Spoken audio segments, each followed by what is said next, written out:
The year was 2023. The basement of the Blackwood Historical Society was a labyrinth of forgotten treasures, each item a silent witness to days gone by. Dr. Eleanor Hayes pushed her glasses up the bridge of her nose, the dim light barely illuminating the dust-covered box before her. As the Society's newest historian, she had been tasked with cataloging a recent donation, a collection of photographs and documents from the estate of Joseph Blackwood, the town's founder. The October wind howled outside, rattling the building's old windows as Eleanor carefully lifted the lid.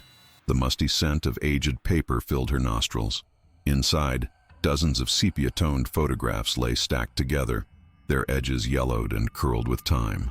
Eleanor began sorting through them methodically, examining each with her trained eye. Most were typical of the early 1900s, stern-faced family portraits, buildings under construction, and local dignitaries posing stiffly for the camera. But one photograph in particular caught her attention. Three men stood in front of what appeared to be a newly constructed bank building. The date, June 17, 1909, was scrawled in faded ink on the back, along with the words, First National Bank of Blackwood, Opening Day. Eleanor studied the image more closely. The man on the left wore an expensive suit and held a top hat in his hands, likely Joseph Blackwood himself, the wealthy industrialist who had transformed this once sleepy town into a thriving community. The man on the right was clearly the mayor, Thomas Gilmore, recognizable from other photographs in the Historical Society's collection. But it was the third man, standing in the middle, who drew Eleanor's gaze. There was something unusual about him. He wore a perfectly tailored three-piece suit and a bowler hat, his posture rigid and formal. His expression was different from the proud smiles of the other two men. There was something distant, almost cold in his eyes. Eleanor squinted, bringing the photograph closer to the light. "What are you hiding?" she whispered to the silent image. As she tilted the photograph under the lamp, something caught her eye, the man's right hand resting at his side. Eleanor reached for her magnifying glass, heart quickening as she counted. 1, 2, 3, 4, 5, 6. The third man had 6 fingers on his right hand. Eleanor sat back in her chair, a chill running down her spine despite the stuffiness of the basement. Who was this man? And why had no one ever mentioned this peculiarity in the town's historical records? Find anything interesting? The voice startled Eleanor, nearly causing her to drop the photograph. She looked up to see Richard Morgan, the elderly director of the Historical Society, standing in the doorway. "Actually, yes," Eleanor replied, holding up the photograph. "Do you know who this man in the middle is? The one standing between Joseph Blackwood and Mayor Gilmore?" Richard approached slowly, his cane tapping against the wooden floor. He took the photograph with his weathered hands, squinting at it. That would be Edward Thorne, I believe. He was Blackwood's business partner for a short time. Came from back east somewhere, Boston or New York, if I recall correctly." "And did he have a physical abnormality?" Eleanor asked carefully. Richard looked at her curiously. "Not that I'm aware of. Why do you ask?" Eleanor pointed to the right hand of the man in the photograph. "Look closely. He appears to have 6 fingers on his right hand." Richard's eyes widened as he adjusted his glasses and peered at the image. "Well, you're right. How strange that no one's ever noticed this before." "What else do you know about Edward Thorne?" Eleanor pressed, her historian's curiosity now fully awakened. Richard handed the photograph back to her, his brow furrowed in thought. "Not much, I'm afraid. He wasn't in Blackwood for long, perhaps a year or two. There was some kind of disagreement with Joseph, and then he simply disappeared." "Disappeared?" Eleanor echoed. Richard nodded. "Yes. One day he was here, the next gone. No goodbyes, no forwarding address. Most people assumed he'd returned to the East Coast." Eleanor looked back at the photograph, at the cold eyes of Edward Thorne. "And no one thought that was strange? A prominent businessman just vanishing without a trace?" Richard shrugged. "It was a different time, Eleanor. People came and went, and Joseph Blackwood had such influence in this town that few would dare question his affairs." He glanced at his pocket watch. "It's getting late. Perhaps you should continue this tomorrow." But Eleanor barely heard him. Her mind was already racing, piecing together the beginning of what promised to be a fascinating historical mystery. "I think I'll stay a bit longer," she murmured, not looking up from the photograph. After Richard left, Eleanor began pulling out more boxes, searching for any mention of Edward Thorne. Hours passed as she combed through yellowed newspapers, business ledgers, and personal correspondences. The more she discovered, the more intrigued she became. Edward Thorne had indeed arrived in Blackwood in early 1909, investing a considerable sum in Joseph Blackwood's banking venture. He had purchased a large house on Maple Street, hired several servants, and quickly established himself among the town's elite. Yet by December of that same year, his name vanished from all social registers and business records. It was as if he had been erased from the town's memory. As the clock struck midnight, Eleanor finally gathered her notes and the mysterious photograph. She needed rest, but her mind was buzzing with questions. Who was Edward Thorne really? Why did he leave so suddenly? And most intriguingly, what was the significance of his extra finger?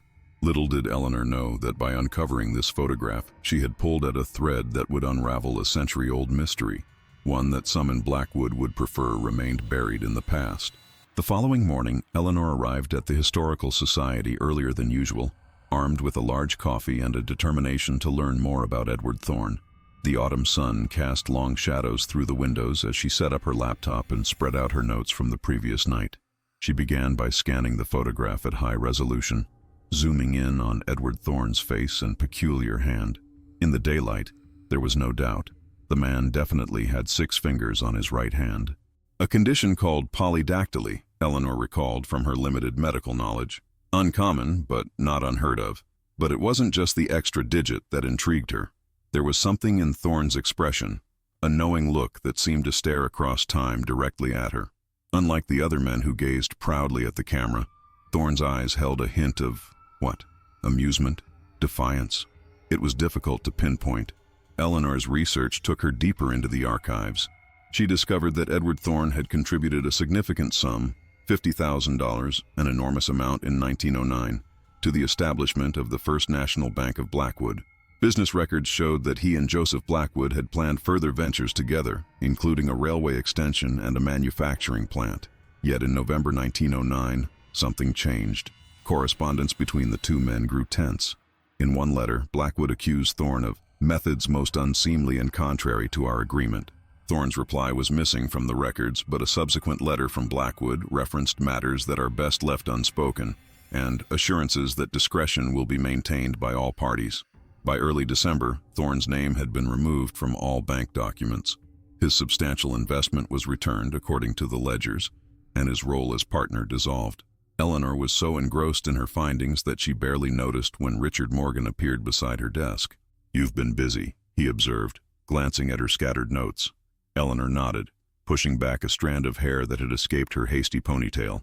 "There's something strange about Edward Thorne's departure from Blackwood. From what I can gather, he and Joseph Blackwood had some kind of falling out, but the details are frustratingly vague." Richard lowered himself into a chair across from her, wincing slightly as his arthritic knees protested. "You know, now that you've got me thinking about it, there used to be stories about Thorne.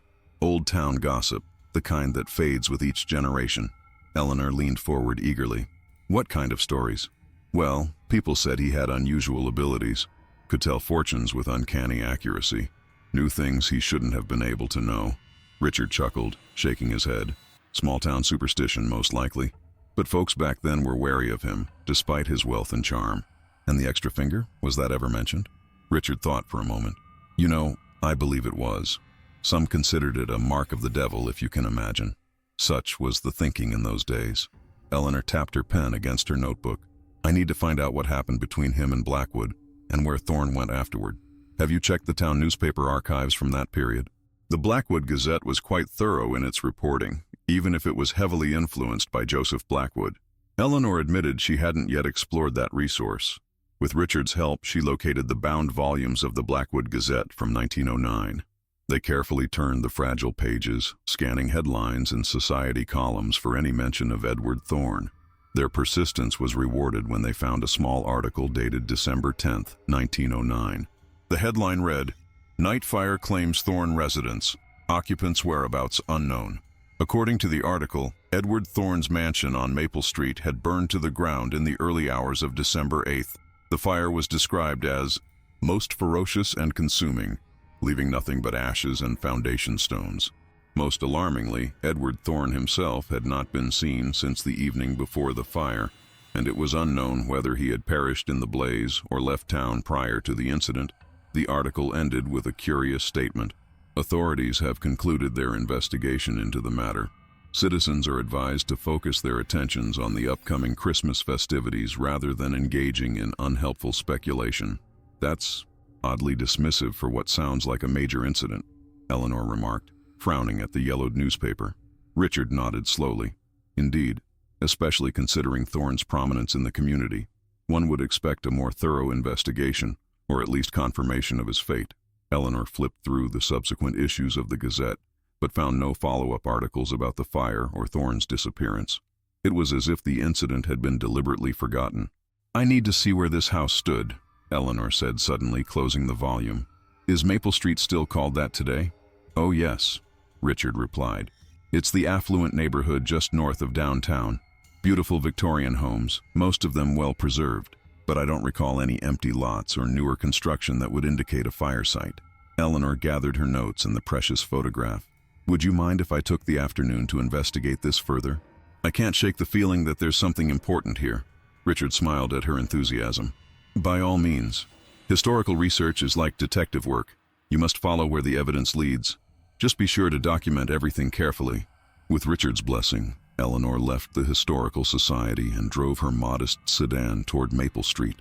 The neighborhood was indeed impressive, lined with stately homes that spoke of old money and careful preservation.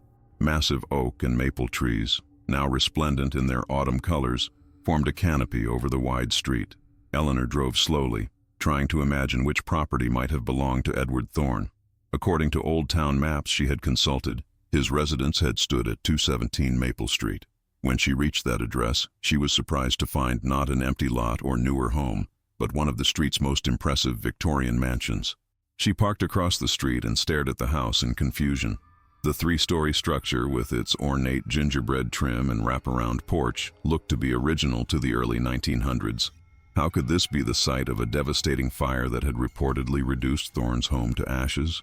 As Eleanor sat contemplating this discrepancy, she noticed an elderly woman tending to roses in the adjacent garden. Making a quick decision, she exited her car and approached the woman. "Excuse me," Eleanor called politely. "I'm Dr. Eleanor Hayes from the Blackwood Historical Society. I'm researching the history of this neighborhood, and I was wondering if you might have a moment to chat." The woman straightened slowly, pushing back the brim of her wide-brimmed gardening hat. Her face was deeply lined, but her eyes were sharp and alert. "Historical Society, you say? Well, that's a worthy cause. I'm Margaret Winters. I've lived on this street for over 60 years. Eleanor introduced herself properly and gestured toward the house at 217 Maple. "I'm particularly interested in that property. Do you know anything about its history?" Margaret's expression changed subtly, a momentary tightening around the eyes before she smiled again. "That's the old Blackwood house. Been in their family for generations. Joseph Blackwood built it for his son William as a wedding present in 1910. Eleanor tried to hide her surprise. 1910? Not earlier? "No, dear. I'm quite certain of the date. There's a cornerstone with the year carved into it, around the east side of the foundation." Margaret leaned on her garden shears, studying Eleanor curiously. "Why do you ask?" Eleanor hesitated, unsure how much to reveal. "I've been researching some of Blackwood's business associates, particularly a man named Edward Thorne. Records indicate he lived on this street in 1909, possibly at this address."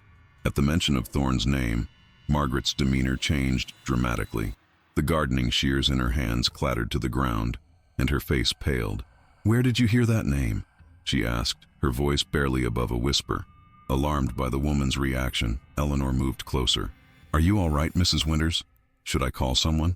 Margaret waved her off, bending with effort to retrieve her shears. No, you just surprised me, that's all. It's been many years since I've heard that name spoken aloud in Blackwood." "Then you know of him?" Eleanor pressed gently. Margaret glanced around as if checking whether anyone was within earshot. "Not personally, of course, it was before my time. But my grandmother, she used to tell stories." She hesitated again before continuing. "Perhaps you'd like to come in for tea. Some conversations are better had indoors." Intrigued by the woman's reaction, Eleanor eagerly accepted the invitation. Margaret's home at 215 Maple was a slightly smaller but equally well-maintained Victorian, its interior filled with antiques and family photographs spanning decades. As Margaret prepared tea in the kitchen, Eleanor examined the photos on the mantelpiece. One in particular caught her attention, a formal portrait of a young woman in early 1900s attire, her expression serious but with a hint of mischief in her eyes. "That's my grandmother Rose Sullivan in 1910, Margaret said, entering with a tea tray. "She was 20 years old then." "She's beautiful," Eleanor commented, accepting a delicate porcelain cup.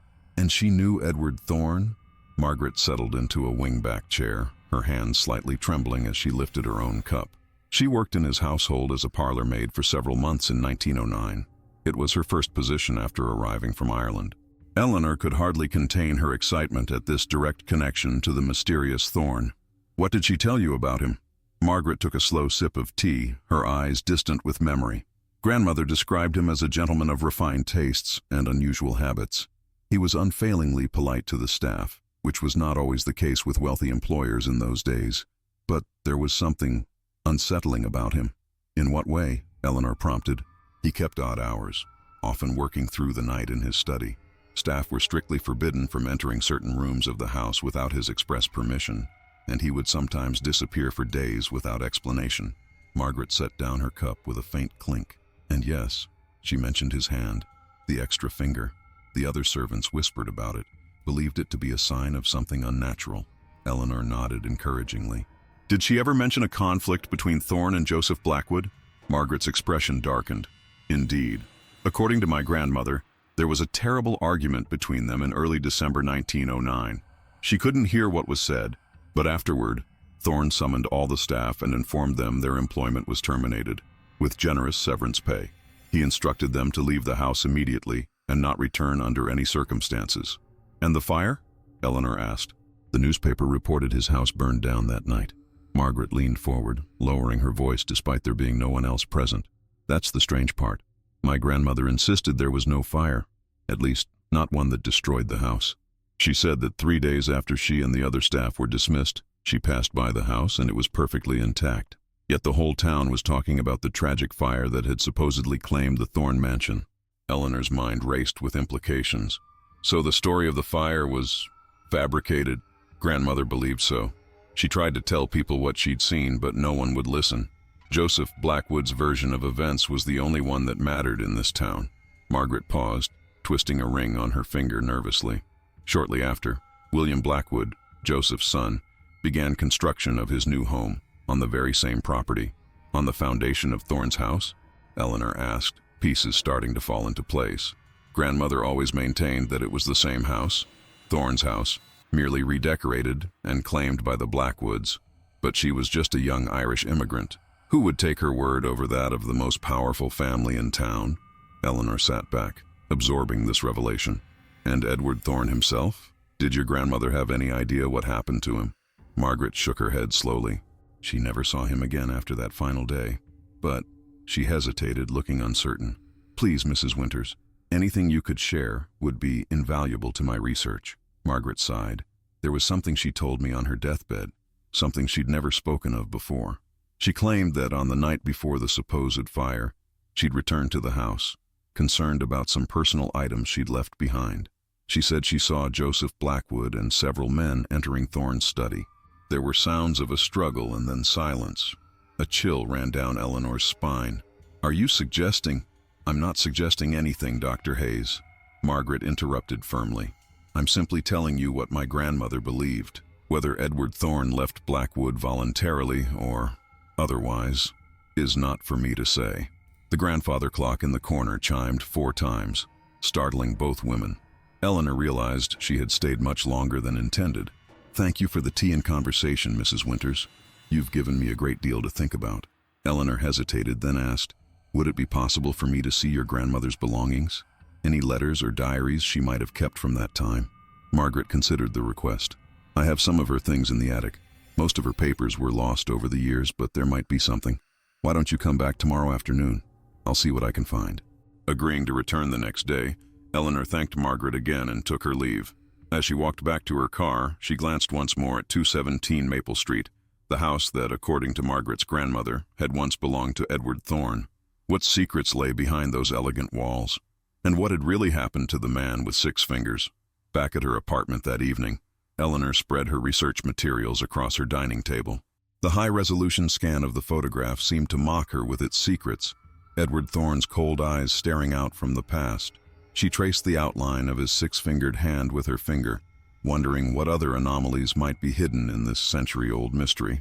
On a whim, she decided to search online databases for any mention of Edward Thorne outside of Blackwood. Using university credentials to access historical newspaper archives, she expanded her search to major East Coast cities from 1900 to 1915. Hours passed as she sifted through results, most of which were false leads, different men with the same name. Just as her eyes were growing heavy with fatigue, a headline from the Boston Herald, dated March 3, 1908, caught her attention. Renowned mathematician accepts position at Miskatonic University. The article was brief but intriguing. Dr. Edward Thorne, described as a brilliant if somewhat unorthodox mathematician, had joined the faculty of Miskatonic University in Arkham, Massachusetts. The piece mentioned his groundbreaking work in non-Euclidean geometry and its practical applications, as well as his recent return from extensive studies abroad, particularly in Hungary and Romania. Eleanor sat up straighter, her exhaustion forgotten. Could this be the same Edward Thorne who later appeared in Blackwood? The timing would be right. He could have left his academic position in early 1909 to pursue business opportunities with Joseph Blackwood. Further searching yielded another relevant article, this one from an Arkham newspaper dated January 15, 1909. Professor takes leave of absence following controversial lecture.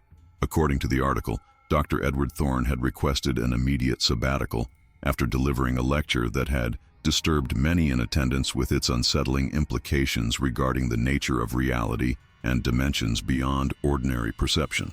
The article quoted a student who had attended the lecture. Professor Thorne spoke of angles that should not exist and geometries that defy comprehension. He claimed to have discovered mathematical proofs of doorways between worlds. Many of us left feeling that either the professor was suffering from delusions, or worse, that he was terrifyingly sane. Eleanor felt a chill despite the warmth of her apartment. The article included no photograph, so she couldn't confirm if this academic was indeed the six-fingered man from the Blackwood photograph. But the coincidence in timing and name was compelling. She continued searching until she found one final piece of evidence, a faculty photograph from Miskatonic University's 1908 yearbook. The image quality in the digital archive was poor, but she could make out a group of somber-looking professors arranged in rows. And there, in the back row, stood a man who bore a striking resemblance to the Edward Thorne from the Blackwood photograph. Though the resolution was too low to discern whether he had an extra finger, the facial features, build, and distinctive posture all matched. Eleanor saved the image, making a mental note to request a higher quality scan from Miskatonic University's archives. As she finally prepared for bed well past midnight, Eleanor's mind whirled with new questions. What had brought a mathematics professor from a prestigious university to a small Midwestern town like Blackwood? What was the nature of his partnership with Joseph Blackwood? And what had occurred during that controversial lecture that had precipitated his departure from academia? The mystery of Edward Thorne was growing more complex and more intriguing with each new discovery. The next morning dawned gray and drizzly, matching Eleanor's mood as she nursed a headache from too little sleep. She arrived at the Historical Society later than usual, finding Richard already there, organizing a new display of Civil War artifacts. "You look like you've seen a ghost," he commented as she hung up her rain-soaked coat. Eleanor managed a tired smile.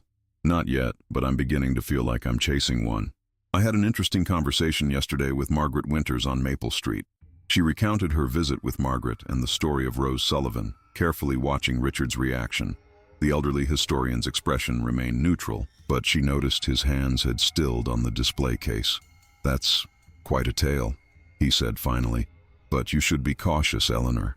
Family stories passed down through generations often become embellished or confused over time." "I'm aware of that," Eleanor replied, slightly defensive. "But there are too many inconsistencies in the official record. The newspaper account of the fire, the sudden construction of William Blackwood's home on the same property, Thorne's complete disappearance from all records."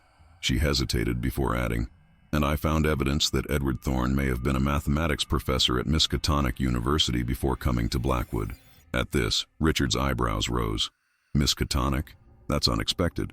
You've heard of it?" Richard nodded slowly. "It's a very old institution, quite prestigious in certain circles, though somewhat controversial in its research areas. Occult studies, ancient civilizations, theoretical physics pushing into metaphysics." He studied Eleanor with concern. "This project of yours is taking an unusual direction." Eleanor sensed his unease. "I'm just following the historical evidence, Richard. That's what we do here, isn't it? Uncover the truth about our past?"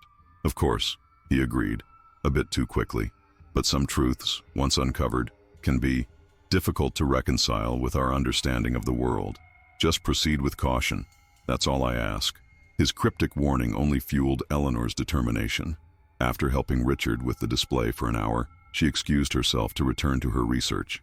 This time she focused on Joseph Blackwood's activities during December 1909, immediately following Thorne's disappearance.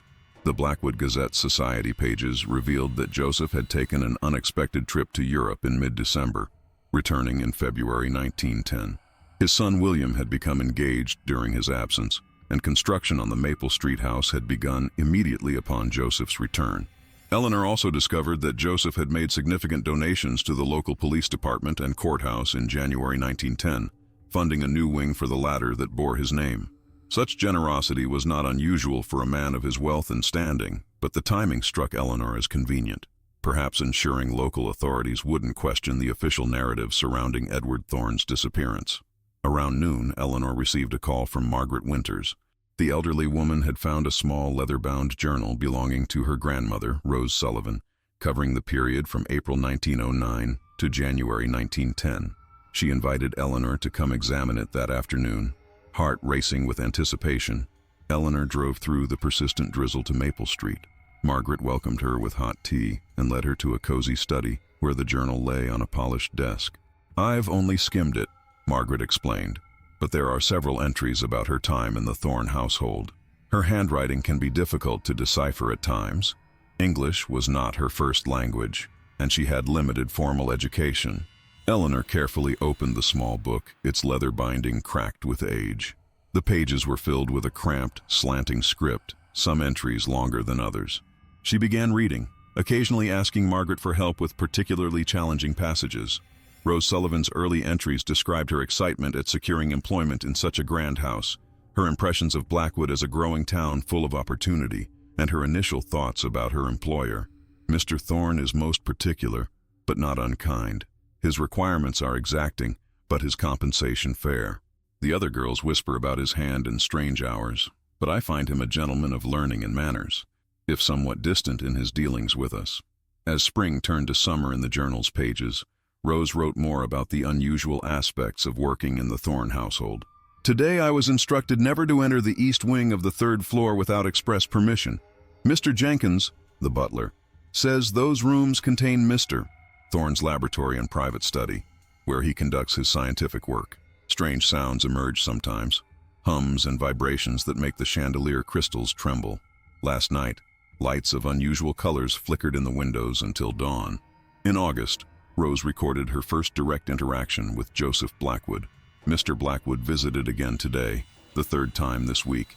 He and Mr. Thorne were closed in the study for hours. Their voices rose at times. Mr.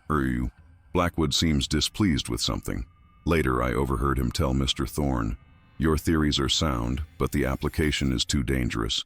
We agreed there would be limits."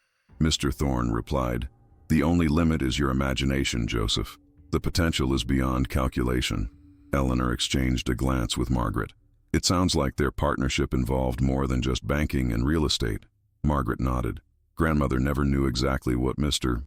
Thorne's scientific work entailed, but she was convinced it was the true source of tension between him and Joseph Blackwood. As autumn progressed in the journal's timeline, Rose's entries grew more concerned in tone. "Something has changed in the house. Mr. Thorne rarely leaves his laboratory now. His appearance has altered, his complexion pale, eyes sunken. Yet he speaks with increasing animation about his breakthrough and the widening. Mr. Blackwood's visits have become more frequent and more heated. Today the cook reported seeing strange symbols drawn in chalk on the floor of the pantry. When questioned, Mr. Thorne merely smiled and said, 'The house is becoming receptive.'" Eleanor felt a growing unease as she turned the pages. The entries for late November described escalating strangeness. The walls seemed to whisper at night. Mary, another maid, has given notice, claiming her room changes dimensions while she sleeps. I myself have noticed oddities, doorways that seem wider one moment and narrower the next. corridors that should be straight but somehow curve. When I mentioned this to Mr. Jenkins, he advised me not to speak of such things if I value my position. Then came the entry for December 7th, 1909, the day before the alleged fire. All staff summoned to the main hall at noon. Mr. Thorne appeared, looking both exhausted and exhilarated. He announced our services would no longer be required, effective immediately. We were each handed an envelope containing 3 months' wages and instructed to vacate the premises within the hour. As I was gathering my belongings, I overheard Mr. Thorne on the telephone to Mr. Blackwood. "It's done, Joseph. The equations balance. The door stands ready. Come tonight and witness what no human eyes have seen." Eleanor read this passage aloud, her voice barely above a whisper. "The door stands ready?" Margaret shook her head. I never understood what that meant. Grandmother herself seemed uncertain. The final entry regarding Edward Thorne came on December 8th, the very day the newspaper reported the fire. Could not sleep.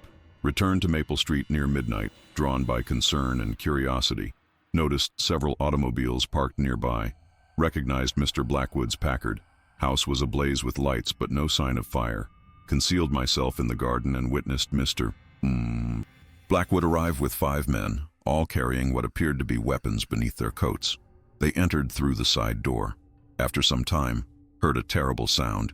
Not quite a scream, more like the wail of a massive pipe organ playing discordant notes.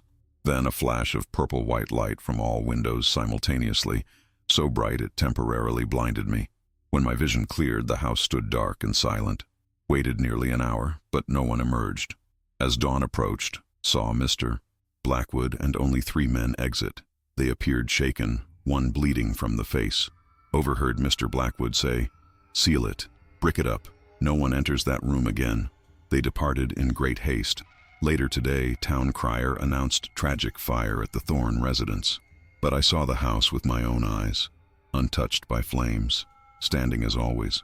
When I tried to tell Mrs. Fleming at the boarding house, she looked at me strangely and said, "Poor Rose, the shock has confused you. Am I going mad? Or is the madness in what others refuse to see?" Rose's subsequent entries grew increasingly paranoid. She described being followed by men she believed worked for Joseph Blackwood, receiving veiled warnings from former colleagues, and being unable to find employment elsewhere in town. Her final entry, dated January 15, 1910, was brief and resolute. "I leave for Chicago tomorrow. Blackwood holds too much power here. May God forgive me for what I witnessed and failed to prevent." Eleanor closed the journal, her hands trembling slightly. "This is extraordinary, not just because of what she witnessed, but because it directly contradicts the official record." Margaret nodded gravely. Grandmother rarely spoke of her time in Blackwood after she moved to Chicago. She married my grandfather there, and only returned to Blackwood decades later, after Joseph and William Blackwood had both passed away. Even then, she avoided Maple Street when possible. Did she ever elaborate on what she thought happened that night to Edward Thorne? Margaret hesitated. "Only once, when I was a young woman. I asked her directly and she said, 'Some men discover doors best left closed.' Mr. Thorne opened his door too wide and something came through that was neither man nor beast." When I pressed for details, she refused to say more, only adding, "The Blackwoods didn't kill him. They couldn't, but they sealed away what remained." Eleanor felt a chill run through her. Margaret's grandmother seemed to be suggesting something beyond rational explanation, something Eleanor, as a historian committed to facts and evidence, was reluctant to entertain. "Mrs. Winters, would you be willing to let me borrow this journal? I promise to take excellent care of it." Margaret considered for a moment before nodding. "Yes, but please return it within the week. It's one of the few mementos I have of my grandmother." Eleanor carefully placed the journal in her bag, thanking Margaret profusely. As she prepared to leave, she asked one final question. "The house at 217 Maple, do you know who lives there now?" "No one," Margaret replied. "The last Blackwood died in 2010. The house has stood empty since then, managed by a trust. There have been attempts to sell it, but complications always arise with potential buyers. Financing falls through. Inspections reveal structural issues that mysteriously disappear upon reinspection. Some say the house doesn't want new occupants." Eleanor thanked Margaret again and stepped out into the rain, which had intensified during her visit. She glanced across the street at 217 Maple. In the gray afternoon light, the Victorian mansion looked somehow more ominous than before, its ornate trim resembling bared teeth, its many windows like watchful eyes. As she drove away, a plan was already forming in her mind. She needed to see inside that house. Back at the Historical Society, Eleanor found Richard preparing to close for the day. She debated whether to share her discoveries, but decided against it, remembering his earlier unease. Instead, she asked a seemingly innocent question. "Richard, do you happen to know who manages the old Blackwood house on Maple Street?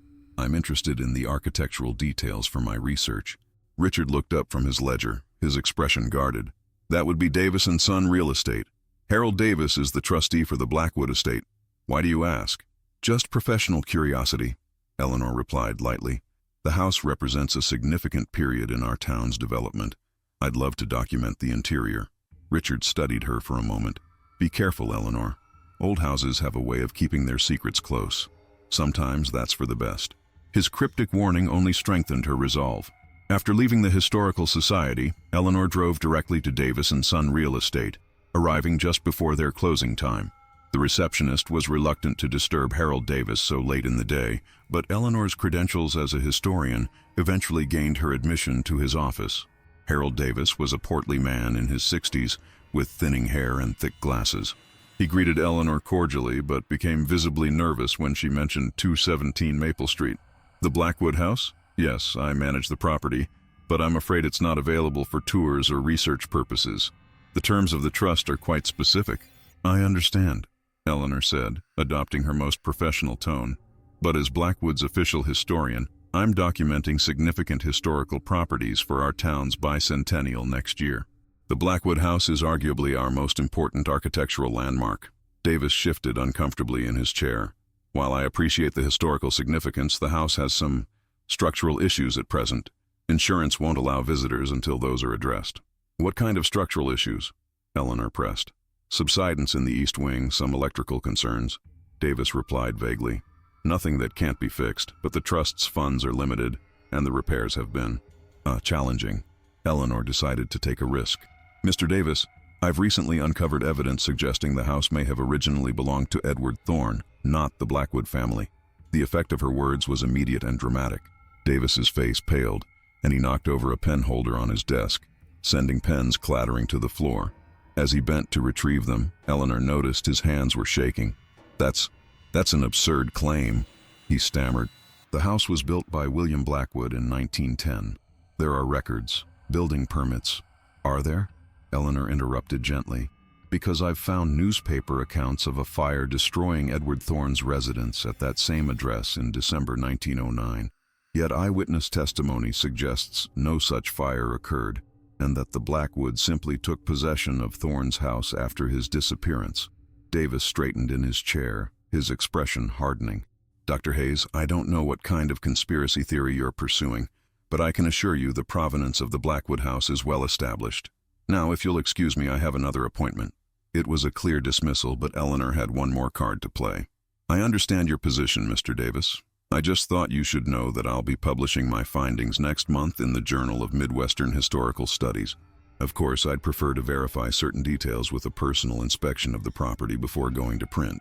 Davis stared at her, conflict evident in his expression. Finally, he sighed deeply. "1 hour. Tomorrow at 10 a.m. I'll meet you at the house with the keys, but you must stay with me at all times, and certain rooms remain off limits." "Which rooms?" Eleanor asked innocently. "The east wing of the 3rd floor," Davis replied, then immediately looked as if he regretted the specificity of his answer. Eleanor nodded, trying to conceal her excitement. "That's very gracious of you, Mr. Davis. I'll see you tomorrow at 10. As she left the real estate office, Eleanor could hardly believe her luck. The east wing of the 3rd floor, precisely where Rose Sullivan had written that Edward Thorne maintained his laboratory and study, the areas that staff were forbidden to enter. And now, over a century later, those same rooms remained off limits. What secrets had been preserved there all these years? And why was Harold Davis so visibly disturbed by the mention of Edward Thorne's name? That night, Eleanor could barely sleep. She read and reread Rose Sullivan's journal, paying particular attention to the entries describing the strange occurrences in the house and the events of that fateful December night. The more she read, the more convinced she became that something extraordinary had happened, something that had been deliberately concealed by Joseph Blackwood and perpetuated by his descendants. Morning found her exhausted, but exhilarated, as she drove to Maple Street. The rain had finally stopped, but the sky remained overcast, casting a gloomy pall over the elegant old houses. Harold Davis was already waiting on the porch of 217 Maple when she arrived, his expression suggesting he'd rather be anywhere else. "Good morning, Mr. Davis," Eleanor called cheerfully as she approached, camera and notebook in hand. "Thank you again for this opportunity." Davis nodded curtly, unlocking the massive oak front door with a key from a jingling ring that held at least a dozen others. "Remember, 1 hour only, and we stay together at all times." The door swung open with a creak that seemed almost theatrical in its ominousness. Eleanor stepped into a grand foyer, her eyes widening as she took in the ornate woodwork, crystal chandelier, and sweeping staircase that curved up to the second floor. "This is magnificent," she breathed, genuinely impressed by the craftsmanship. "May I take photographs?" Davis hesitated, then nodded. "Of the common areas only." For the next 40 minutes, Eleanor dutifully followed Davis through the first and second floors of the mansion, documenting architectural details and asking appropriate questions about the house's history. Davis gradually relaxed as it became apparent that she was behaving as a professional historian should, with no mention of Edward Thorne or mysterious occurrences. The house was indeed a testament to Victorian opulence, with hand-carved moldings, stained glass windows, and ornate fireplaces in nearly every room. Yet Eleanor couldn't help noticing subtle inconsistencies in the design, places where the architectural style shifted slightly, as if one part of the house had been built by different hands than another. As they completed their tour of the second floor, Eleanor checked her watch. "We still have 20 minutes. I'd love to see the third floor, even if only the main corridor." Davis frowned. "The third floor isn't part of the historical tour. It's mainly servant quarters and storage." "Even better," Eleanor replied enthusiastically. "Servant spaces are often overlooked in historical documentation, but they're crucial for understanding how these grand homes actually functioned." Davis seemed to struggle for a reason to refuse, then reluctantly led the way up a narrower staircase to the third floor. The atmosphere changed noticeably as they ascended. The air felt cooler, the light dimmer despite the tall windows at either end of the corridor. "These were indeed the servant quarters," Davis explained, gesturing to several small rooms along the west side of the hallway. "The Blackwood family employed a staff of 8 in the house's heyday." Eleanor pretended to be fascinated by the simple servant rooms, all the while aware of the closed doors on the opposite side of the corridor, the east wing that had housed Edward Thorne's mysterious laboratory and study. "And what's on this side?" she asked casually, moving toward the forbidden area. Davis stepped quickly to block her path. "Storage and some rooms with structural damage. As I mentioned, not safe for visitors." Eleanor nodded understandingly while noting that Davis positioned himself directly in front of one door in particular, a heavy oak door with an unusual bronze lock plate, more elaborate than would be expected for a simple storage room. "Of course, safety first," she agreed.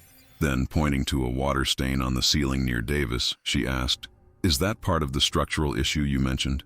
When Davis looked up to follow her gesture, Eleanor quickly snapped a photo of the door he was guarding, making sure to capture the distinctive lock plate in detail. "Just some roof leakage," Davis replied, turning back to her. "Nothing serious, but it needs attention before winter."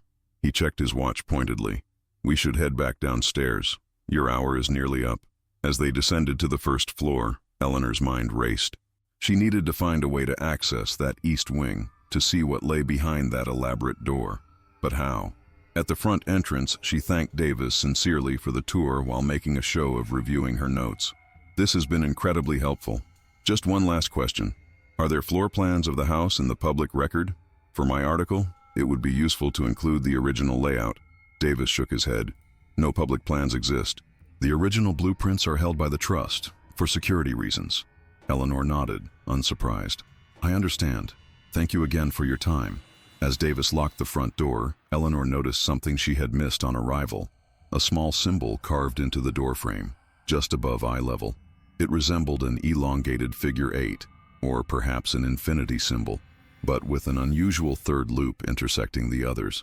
"Interesting detail," she commented, pointing to the carving. "Is that a Blackwood family symbol?" Davis glanced up, his expression changing to one of alarm when he saw what she was indicating. "Just a decorative element," he said quickly. Victorian homes often featured such embellishments. But Eleanor had seen his reaction, and she knew. This was no ordinary decorative element. It meant something something that made Harold Davis distinctly uncomfortable. As she drove away from 217 Maple Street, Eleanor's determination solidified. She would find a way back into that house, with or without Harold Davis's permission. The mystery of Edward Thorne and his six-fingered hand had become more than just a historical curiosity. It was now a puzzle she felt compelled to solve, regardless of where it might lead. That evening, Eleanor spread her notes, photographs, and Rose Sullivan's journal across her dining table, attempting to connect the disparate pieces of information she had gathered. The high-resolution scan of the 1909 photograph stared back at her, Edward Thorne's extra finger now seeming like the least of his mysteries. She studied her surreptitious photo of the third-floor door, zooming in on the elaborate bronze lock plate. Its design was unusual, not just decorative scrollwork, but what appeared to be mathematical symbols and geometric patterns integrated into the metal.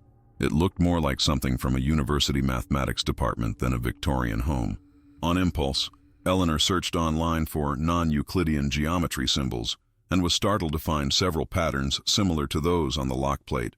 She was no mathematician, but even she could recognize that these weren't standard decorative elements.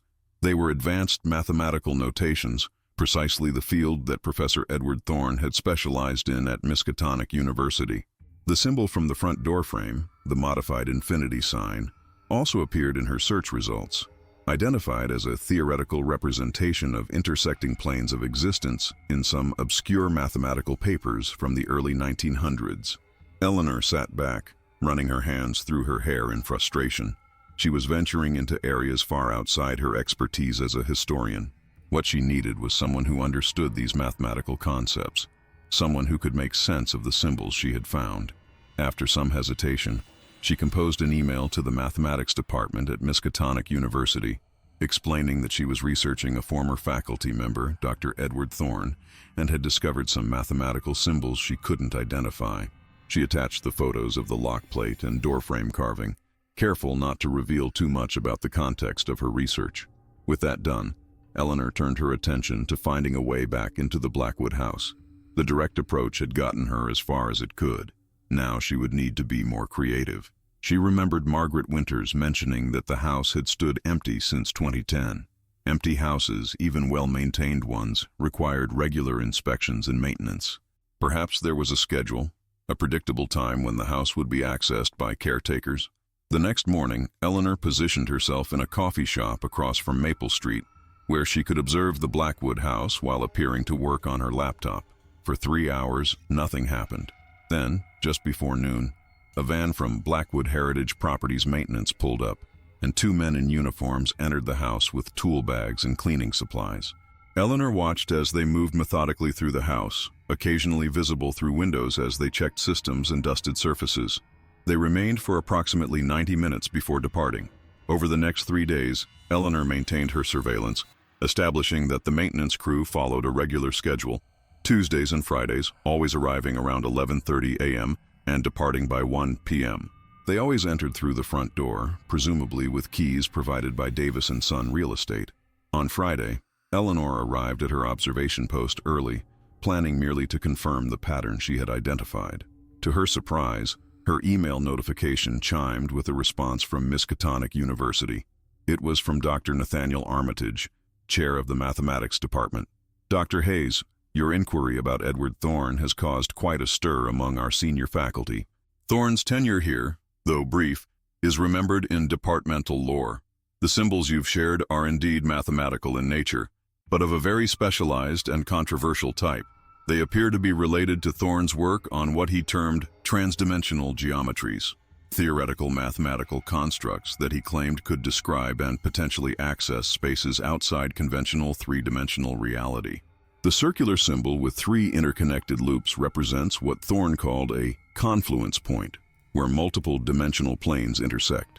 The patterns on the metal plate contain equations that, according to Thorne's papers preserved in our archives, describe the mathematical requirements for creating stable apertures between dimensions. I must stress that Thorne's work was considered highly speculative and was largely dismissed by the mathematical community of his time. His abrupt departure from Miskatonic followed a lecture in which he claimed to have achieved practical application of his theories, a claim that many colleagues interpreted as evidence of mental instability. If you have found these symbols in connection with Thorne's later activities, our department would be extremely interested in learning more. We maintain a small collection of his papers and personal effects, which you would be welcome to examine. Regards, Dr. Nathaniel Armitage, Chair, Department of Mathematics, Miskatonic University. Eleanor read the email twice, her excitement growing. This confirmed the connection between the mathematician at Miskatonic and the businessman in Blackwood. The symbols weren't just decorative elements.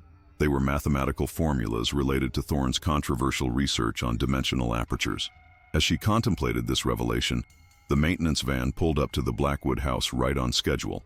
The two workers entered as usual, but this time Eleanor noticed something different. Only one of them carried the usual tool bags. The other brought in what appeared to be electronic equipment in specialized cases. Her curiosity piqued. Eleanor watched more intently. Through the front windows, she could see the workers separate, one beginning the usual cleaning routine, while the other, carrying the electronic equipment, headed upstairs. Making a split-second decision, Eleanor packed up her laptop and crossed the street. If she timed this right, she might gain access to the house while the workers were separated. The cleaner would assume she was with the technician, and vice versa. Heart-pounding, she approached the front door, which the workers had left slightly ajar. She slipped inside quietly, pausing in the foyer to listen. She could hear the cleaner working in the dining room to her right, while the sound of footsteps echoed from the third floor above. Moving with deliberate quietness, Eleanor made her way up the grand staircase to the second floor, then continued up the narrower servants' stairs to the third. She paused at the top, listening carefully. The technician was working in a room at the far end of the corridor, away from the east wing door that had captured her attention during the tour. This was her chance. Moving quickly but silently, Eleanor approached the heavy oak door with the bronze mathematical lock plate. She tried the handle. Locked, as expected. Examining the lock more closely, she realized it wasn't a conventional keyhole, but a complex mechanism involving rotating concentric rings embedded in the bronze plate. She recalled Dr. Armitage's email. These weren't just decorative patterns, but actual equations describing apertures between dimensions.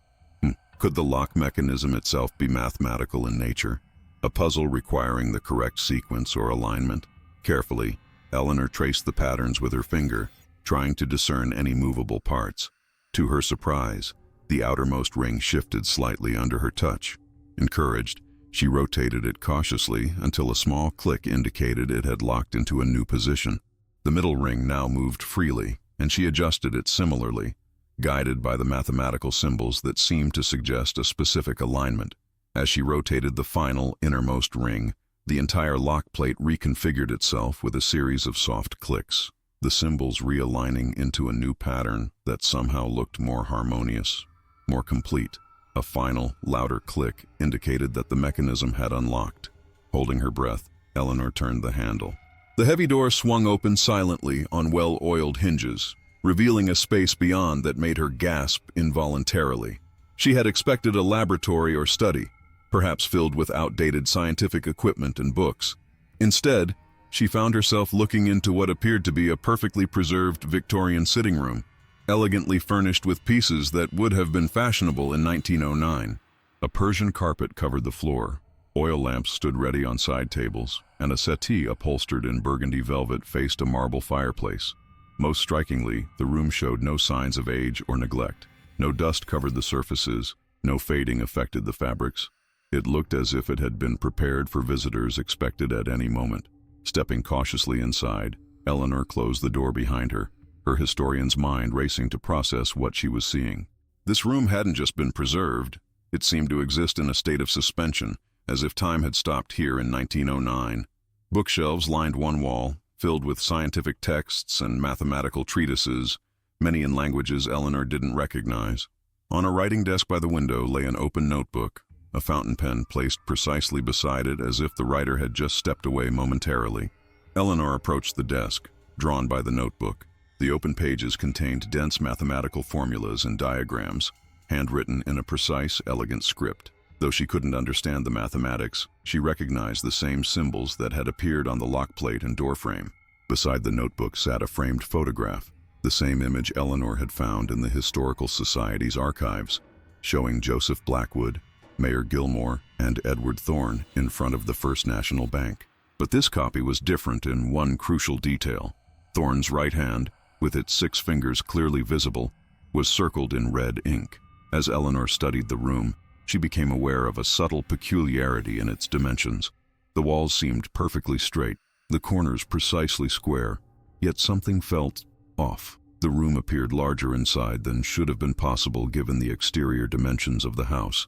And the window, which should have overlooked Maple Street, instead framed a view of unfamiliar rolling hills under a twilight sky, a landscape that certainly did not exist in Blackwood.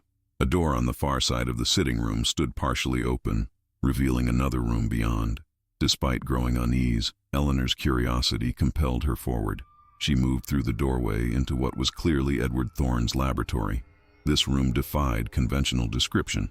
Astronomical instruments of brass and copper shared space with electrical apparatuses, whose purpose Eleanor couldn't begin to guess. Glass tubes and containers of various shapes contained liquids that seemed to move of their own accord, shimmering with colors that shifted as she watched. Dominating the center of the room was a large circular platform, approximately 8 feet in diameter, set into the floor. Its surface was inscribed with the now familiar mathematical symbols, arranged in concentric circles around a central point marked with the 3-looped infinity symbol. Above this platform, suspended from the ceiling, hung a complex apparatus of metal rings and crystal lenses, aligned with the inscribed circles below. The entire arrangement reminded Eleanor of astronomical instruments designed to track celestial movements, but on a much more complex scale. Along one wall stood a tall bookcase filled not with books, but with dozens of small wooden boxes, each labeled with dates and locations. Budapest, March 1907, Cairo, November 1907, Arkham, January 1909. Eleanor opened one labeled Blackwood, November 1909, to find it containing a soil sample, carefully preserved in a glass vial. As she replaced the box, Eleanor noticed a leather-bound volume on a nearby table, larger and more ornate than the notebook in the sitting room. Its cover bore no title, only the 3-looped infinity symbol embossed in gold. With trembling hands, she opened the book to find it was a journal, Edward Thorne's personal record of his research and experiments. Unlike his mathematical notebook, this was written in plain English, though the concepts it described were far from ordinary. The journal documented Thorne's journey from theoretical mathematician to something far more esoteric. Early entries described his frustration with academic constraints at Miskatonic, his conviction that conventional mathematics could not adequately describe the true nature of reality, and his discovery of certain ancient texts that suggested alternative geometries. Eleanor skimmed through pages describing Thorne's travels across Europe and North Africa, seeking both scholarly and occult knowledge related to his developing theories. He wrote of meetings with mathematicians, physicists, astronomers, and others he described more cryptically as keepers of older wisdom. His return to Miskatonic and subsequent controversial lecture were documented in detail, as was his decision to leave academia. The faculty cannot or will not comprehend the implications of my work. They fear what they cannot contain within their limited frameworks. I require resources and freedom beyond what any university can provide. Fortunately, Providence has introduced me to Joseph Blackwood, a man of vision and means, if not complete understanding. The entries from early 1909 described Thorne's arrival in Blackwood and his partnership with Joseph. Blackwood sees only the commercial applications, new energy sources, transportation innovations, mining techniques that his limited imagination can grasp. He provides the funds I need without comprehending that I seek not to improve this world, but to open doorways to others. The banking venture is a tedious necessity, a cover for my true work. As Thorne's experiments in Blackwood progressed, his writings became increasingly exultant, describing breakthroughs in creating what he termed stable apertures in the dimensional membrane. By November 1909, his entries took on an almost fevered quality. The calculations are complete. The apparatus is calibrated. The confluence of astronomical factors occurs on December 7th, a perfect alignment that will not recur for 113 years. Joseph grows nervous as the moment approaches. He speaks of caution, of limited testing, of potential dangers. He cannot see that hesitation now would be the only true danger. One does not pause at the threshold of transcendence. The final entry, dated December 7, 1909, sent a chill through Eleanor. Tonight the door opens. What lies beyond I cannot say with certainty, but my calculations suggest a realm where the limitations of our physical laws, aging, entropy, perhaps even death itself, do not apply. Joseph insists on being present, bringing his security measures as if conventional weapons could have any relevance to what we undertake. His fear betrays his unworthiness, but I need his presence one last time. The aperture will remain stable for precisely 6 minutes and 17 seconds, time enough to step through. Once on the other side, I shall secure the passage to prevent unwanted followers. Those with eyes to see will recognize the signs I leave behind. Those with minds to understand will know how to follow when the stars align once more in 2022. This journal will remain as testament and guide. My six-fingered hand, the physical anomaly that marked me from birth as something more than ordinary, will reach across time to those worthy of following. The hour approaches. The door awaits. Eleanor closed the journal, her hands shaking. According to Thorne's calculations, the perfect alignment that allowed his dimensional doorway to function would recur in 2022, less than a year ago. Was that why the maintenance crew was here today? Was the technician checking equipment related to this incredible possibility? As if in answer to her unspoken question, Eleanor became aware of a subtle vibration in the floor beneath her feet. The circular platform in the center of the room had begun to emit a soft, pulsing light along its inscribed lines. Above, the suspended apparatus of rings and lenses started to rotate slowly, each ring moving in a different direction and at a different speed. A low humming filled the air, increasing in pitch and intensity with each passing second. The crystal lenses in the ceiling apparatus captured and refracted light that seemed to have no source, casting prismatic patterns across the floor and walls. Eleanor knew she should leave immediately, return to the normal world of historical research and academic papers. Whatever was happening in this room was far beyond her understanding, potentially dangerous, and certainly not what she had expected to find when she began investigating a six-fingered man in an old photograph. Yet she found herself moving closer to the illuminated platform, drawn by a historian's ultimate desire to witness history firsthand, not just study its remains. If Edward Thorne had indeed discovered a way to create doorways between dimensions, this was the most significant historical discovery imaginable. The humming reached a crescendo as the rings aligned in a specific configuration. The central point of the floor platform, marked with the three-looped infinity symbol, began to shimmer, the air above it seeming to fold and ripple like the surface of water disturbed by a stone. Eleanor stood transfixed as the rippling air parted like a curtain, revealing what appeared to be a window, not into another room, but into another place entirely. Through this impossible opening, she could see rolling hills under a twilight sky, the same landscape visible through the sitting room window, but now seemingly accessible just a step away. A figure appeared on the other side of the opening, at first just a silhouette against the purple-hued sky, then more distinct as it approached from the other side. Eleanor's breath caught in her throat as the features became clear. A man in an impeccably tailored three-piece suit and bowler hat, his right hand bearing 6 fingers, his face exactly as it appeared in the 1909 photograph. Edward Thorne stood on the threshold between worlds, looking exactly as he had over a century ago, without having aged a day. He smiled, extending his 6-fingered hand as if in greeting or invitation. "I've been expecting someone," he said, his voice cultured and precise despite the impossibility of his presence. "Though I admit not for several months yet. The alignment is not quite perfect." His eyes, cold and calculating, assessed Eleanor. "You're not from the Blackwood lineage, are you? Yet you solved the lock. Fascinating." Eleanor found her voice, though it emerged as barely more than a whisper. "I'm Dr. Eleanor Hayes. I'm a historian. I found your photograph in the archives." The extra finger caught my attention. Thorne's smile widened. "Ah, the most obvious abnormality leading to the discovery of far greater ones. A fitting path." He gestured to the world behind him. "You've come this far. Would you like to see more? Time moves differently here. We could talk for hours, yet return mere moments after your departure." Every rational thought in Eleanor's mind screamed caution, yet the historian in her, the seeker of knowledge, was captivated by the opportunity. How many scholars would sacrifice everything for the chance to speak directly with a figure from the past, to learn secrets lost to time? As she hesitated, the sound of approaching footsteps in the corridor outside broke the spell. The maintenance technician was coming, perhaps drawn by the energy signature of the activated apparatus. Thorne's expression hardened. It seems the Blackwood servants are still vigilant even after all this time. You must choose quickly, Dr. Hayes. Join me in conversation and return with knowledge beyond your contemporaries' imagining, or remain and face those who would keep such wonders hidden. Eleanor stepped back from the shimmering doorway, her professional caution reasserting itself. I need time to process what I've discovered. This is beyond anything I expected. Thorne nodded, seeming unsurprised by her hesitation.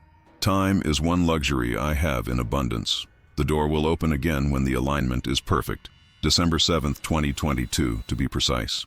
If you wish to learn more, return then. Bring the photograph. It serves as a focus for the connection. Before Eleanor could respond, the doorknob rattled as someone tried to enter from the corridor. She turned toward the sound in alarm, and when she looked back at the dimensional aperture, it was already closing, the rings in the ceiling apparatus slowing their rotation. The last she saw of Edward Thorne was his six-fingered hand, raised in farewell or perhaps promise before the shimmering doorway collapsed into nothingness. The humming subsided, the platform's lights dimmed, and the laboratory returned to its state of suspended animation. A perfect preservation of a moment in 1909 when a mathematician attempted to transcend the boundaries of reality itself. The doorknob rattled again, more insistently. Eleanor grabbed Thorne's journal, knowing she might never have another opportunity to study it, and hurried back through the sitting room to the corridor door. The mathematical lock had reset itself, but she found that from the inside, a simple latch controlled the mechanism. Slipping out into the corridor, she came face to face with the maintenance technician, a stern-looking man in his 40s, with a tablet computer in his hands. "Who are you?" he demanded. "How did you get in here?" Eleanor summoned her most authoritative academic tone. "Dr. Eleanor Hayes, Blackwood Historical Society. Mr. Davis gave me permission to photograph the architectural details." The lie came easily in her desperation to escape. The technician's eyes narrowed in suspicion. "Davis didn't mention any historian scheduled for today, and this area is restricted. Perhaps he forgot to update the schedule," Eleanor suggested, clutching her bag with Thorne's journal hidden inside. "I was just leaving. Thank you for maintaining this important historical property." Before the technician could respond, the house's front doorbell rang, its chime echoing through the corridors. The distraction was all Eleanor needed. As the technician hesitated, his attention divided between her and the unexpected visitor below. She slipped past him and moved quickly toward the stairs. "Wait!" the technician called after her, but Eleanor was already descending, taking the steps as rapidly as she dared. She reached the first floor just as the cleaner was opening the front door, revealing Richard Morgan from the Historical Society standing on the porch. "Richard!" Eleanor exclaimed in genuine surprise. The elderly historian looked equally startled to see her. "Eleanor? What are you doing here?" The maintenance technician appeared at the top of the stairs, calling down. "Stop her! She was in the restricted area!" In that moment of confusion, Eleanor made a split-second decision. She pushed past Richard onto the porch, calling back, "Richard can confirm my credentials. I'll see you at the society later." Without waiting for a response, she hurried to her car, her heart pounding. As she drove away from Maple Street, she glanced in her rearview mirror to see Richard engaged in conversation with the maintenance workers, buying her time, whether intentionally or not. Eleanor drove directly to her apartment, her mind reeling from what she had discovered. Edward Thorne had not disappeared or died in 1909. He had apparently stepped through a doorway to another dimension, a place where time moved differently, where he remained unchanged for over a century. And according to his journal, that doorway would open again fully on December 7th, 2022, a date that had already passed. Safely in her apartment, Eleanor locked the door and placed Thorne's journal on her dining table. She needed time to think, to process the implications of her discoveries. She reached for her phone to call Margaret Winters, then hesitated. Who would believe such an incredible story? She barely believed it herself, despite having witnessed the impossible with her own eyes. As she stood uncertain, her phone rang, displaying Richard Morgan's number. Taking a deep breath, Eleanor answered. "Eleanor, what in heaven's name were you doing in the Blackwood house?" Richard demanded, without preamble. "Those men were ready to call the police." "I persuaded them not to, I hope," Eleanor replied, trying to keep her voice steady. "For now, I told them you were conducting authorized research, but that you'd misunderstood which areas were accessible." Richard's voice softened slightly. "Eleanor, you've put me in a difficult position. What's going on?" This obsession with Edward Thorne has gone beyond professional historical interest. Eleanor considered her options. Richard had been in Blackwood longer than she had. He knew the town's history intimately. Perhaps he knew more about Thorne than he had initially revealed. "I found something, Richard. Something that changes everything we thought we knew about Blackwood's history. I need to show you." There was a long pause before Richard responded.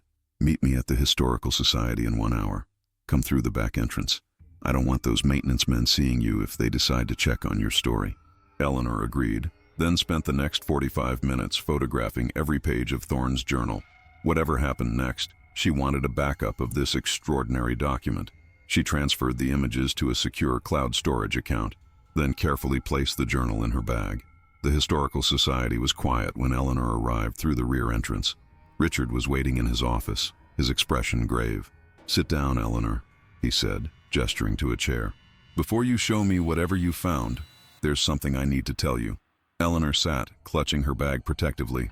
Richard sighed deeply. "I haven't been entirely forthcoming with you about Edward Thorne. The truth is, I know more about him than I initially let on." "How?" Eleanor asked, suspicion rising. "Because my grandfather was one of the men who accompanied Joseph Blackwood to Thorne's house that night in December 1909. Richard replied quietly. "The story has been passed down through my family for generations, with instructions to keep watch over the house and prevent anyone from accessing the east wing of the 3rd floor." Eleanor stared at him in shock. "Your family has been guarding Thorne's laboratory all this time?" Richard nodded.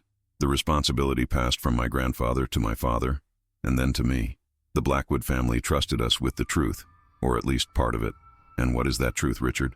He met her gaze steadily. "That Edward Thorne discovered something dangerous, something that threatened not just Blackwood but potentially much more. Joseph Blackwood and his men went there to stop him, but they were too late. 2 men died that night. The others witnessed something they couldn't fully describe. My grandfather would only say that Thorne had opened a door that should have remained closed, and that while Thorne himself had gone through, something else had tried to come back." Eleanor's pulse quickened. "The journal mentions a doorway, an aperture between dimensions that Thorne calculated would open again on December 7th, 2022. Richard paled visibly. "You found his journal? Where?" "In the laboratory. I accessed it today." Eleanor hesitated, then added, "And I saw the doorway open, Richard. I saw Thorne himself, unchanged after more than a century. He spoke to me." Richard leaned back in his chair, looking suddenly much older. "Then it's happening again, just as the Blackwood Trust feared. They've been monitoring energy fluctuations in the house for months, preparing for the possibility." "The Trust knows about this?" Eleanor asked incredulously. "The current trustees are distant Blackwood relatives, but they maintain the family obligation. The maintenance crew you encountered today includes specialists who monitor the house for signs of unusual activity." Eleanor removed Thorne's journal from her bag and placed it on Richard's desk. "Everything is documented here. His theories, his experiments, his success in creating a doorway to another dimension. He's been there all this time, Richard, in a place where time moves differently." Richard stared at the journal, but made no move to touch it. "What did he say to you, Eleanor? What did he want?" "He invited me to step through, to learn from him. He said to return on December 7th, when the alignment would be perfect." Eleanor frowned. "But that date has already passed." "No," Richard said gravely. "December 7th, 2022 is next month. Today is November 9th. Eleanor blinked in confusion. "That's not possible. It's 2023. Richard shook his head slowly. "Eleanor, it's 2022. It has been all year." A chill ran through her as she pulled out her phone to check the date. Richard was right. The display read November 9th, 2022. How had she been so certain it was 2023? Had she simply made a careless error in tracking time during her intensive research? Or was something more disquieting at work? "The dimensional doorway," she whispered. "Thorne said time moves differently there. When I was in that room, observing the aperture, could it have affected my perception of time?" Richard's expression was deeply troubled. Edward Thorne's experiments tampered with the fundamental forces of reality. "Who knows what consequences might ripple outward from such interference?" He gestured to the journal. "This should never have left the house. It needs to be secured before the alignment date." Eleanor placed a protective hand on the journal. "This is a historical document of incalculable value, Richard. It proves that Thorne achieved something thought impossible. Travel between dimensions, manipulation of time itself. It's dangerous, Eleanor. Knowledge that humanity isn't ready for." Richard leaned forward earnestly. "My grandfather said Joseph Blackwood came to regret his role in funding Thorne's research. He spent the rest of his life ensuring the doorway remained sealed, that the knowledge was contained. By erasing Thorn from history, Eleanor countered, by fabricating stories about fires, by taking possession of his house, by ensuring no one would look too closely at what really happened. To protect people, Richard insisted. The doorway works both ways, Eleanor. What comes through might not be limited to Edward Thorn. They stared at each other across the desk, the journal between them like a ticking bomb. Finally, Eleanor spoke. I need time to think, Richard. This is overwhelming. I began this research expecting to write a paper on an obscure historical figure with a physical anomaly. Instead, I've stumbled into something that challenges our understanding of reality itself. Richard nodded slowly. I understand. But please be careful, Eleanor, and don't return to that house, especially not on December 7th. As Eleanor left the Historical Society, clutching Thorn's journal, she knew her investigation had reached a crucial juncture. The historian in her recognized the academic significance of what she had discovered, a narrative that would upend conventional understanding and propel her career to unprecedented heights. Yet something deeper, more primal, warned of consequences beyond her comprehension. Edward Thorn waited beyond a doorway between worlds, his six-fingered hand extended in invitation. In less than a month, that doorway would open fully again. Eleanor had until December 7th to decide whether she would accept his invitation, whether she would step through the threshold that separated conventional history from something far more extraordinary. As she drove home through the darkening autumn evening, the photograph that had started her journey seemed to burn in her mind. 3 men before a bank, one with an extra finger that had reached across time to beckon her toward a mystery without end. The choice, ultimately, would be hers. But as Edward Thorn had written in his final journal entry, those with eyes to see will recognize the signs. Those with minds to understand will know how to follow. Eleanor Hayes had seen. She had understood. And now the door awaited.